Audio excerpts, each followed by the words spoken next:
Good afternoon. I'm Ed Pozzuoli, president of Tripp Scott, and this is another one of our series of webcasts to keep you informed on the goings-on in Broward County. Today, our guest is Asi Cymbal, the president of Cymbal Development. This is a rendering of the Marina Loft project that's proposed by Cymbal Development. Asi has over 20 years of experience in development and construction, and today we have an opportunity to talk to him and get to know him better. Asi, how are you? I'm doing great, Ed. How are you? Welcome to Tripp Scott. Thank you. Thank you for having me. We've got this development, kind of controversial in Fort Lauderdale. Talk to me a little bit about what you hope to achieve with Marina Lofts. Well, I think Marina Lofts gives an opportunity for a city to really transcend and tip. I believe there's great potential in Fort Lauderdale. We're bringing iconic architecture. We hired the most exciting young architect in the world, Bjarke Ingels, out of Copenhagen, Denmark. Bjarke was named Innovator of the Year by Wall Street Journal. So there's a lot of elements that we can bring to bear to provide a more exciting, dynamic, affordable, and design-driven urban core. Now give us an idea of where the development would take place.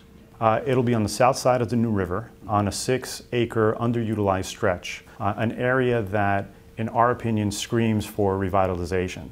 That's the area of the river that's a little underdeveloped and kind of has scrub bush and then right by the train tracks. Right, exactly. And that's an area where, today you can cross east-west all along the Riverwalk, except for our site.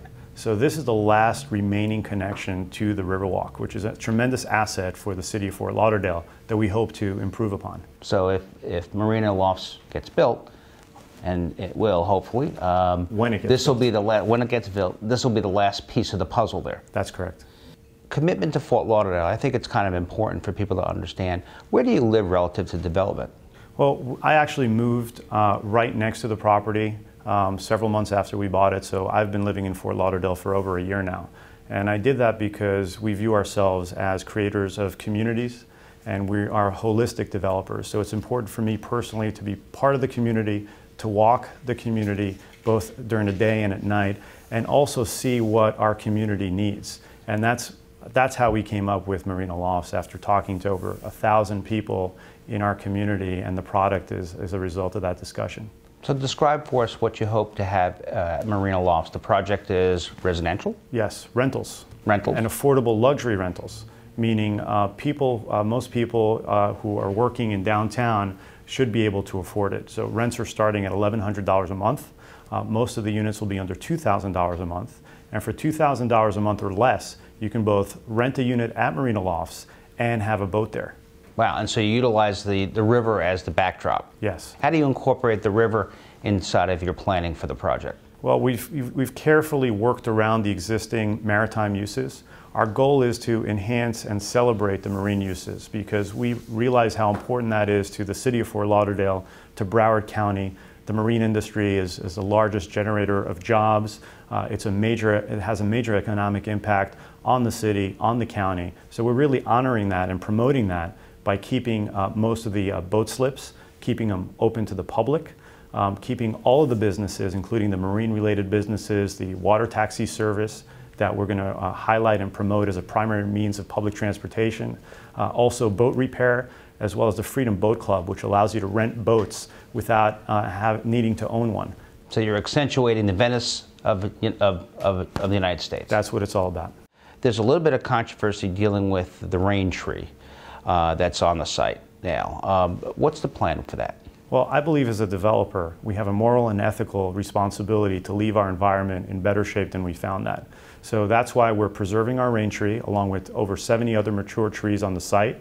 We're creating a LEED certified building, which is a green building, with green roofs and living walls on the facades, and creating over an acre of public landscape space.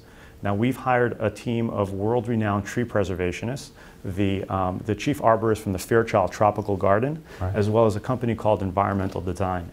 And we have determined through our experts that the best way to preserve our rain tree is to bring it from outside the construction zone into a park that will be available to the public, so that our rain tree is available to the public for the first time in over a decade. Right now it sits behind a chain link fence and has been sitting behind it for over a decade. So what you're really after as part of the project is to create a little bit more celebration around the rain tree. Yes. So people can appreciate and enjoy it. And it would also highlight, it's the first thing that you'll see entering Marina Lofts through the south is the Rain Tree Park at Marina Lofts. Wow, okay. So talk to me a little bit about the economic impact you believe the project will bring to the area. We're looking to generate over $100 million in revenues to the city and the county over the lifetime of the project. We're looking to create over 600 jobs as well. So this is really an important economic impact, which I think is exactly what we need coming out of the Great Recession. And the jobs, the nature of the jobs, what, construction development oriented jobs? Construction jobs, restaurant related jobs, management related jobs. We're also going to have roughly a dozen retail shops, 3 or 4 restaurants within the project, and a bustling, upgraded marina. So it'll be a multi-use project. Yes. That'll provide permanent jobs. Yes. Along with the construction development jobs. Correct. And an area that is, how would I say it, underdeveloped, underutilized. Yes. And needs some love. Yes. So why the controversy? Well, I think to some extent, people who, good intended people who have not seen trees preserved in this way might have hesitation, since they haven't seen beautiful giant trees of this type being preserved and relocated within Fort Lauderdale. The truth of the matter is it's done around the world all the time. Right. And our experts have a 100% success rate at relocating giant trees of this type. They've also been featured on the History Channel and the Discovery Channel for their successful tree preservations and relocations. They've saved the only tree that survived the 9/11 terrorist attacks.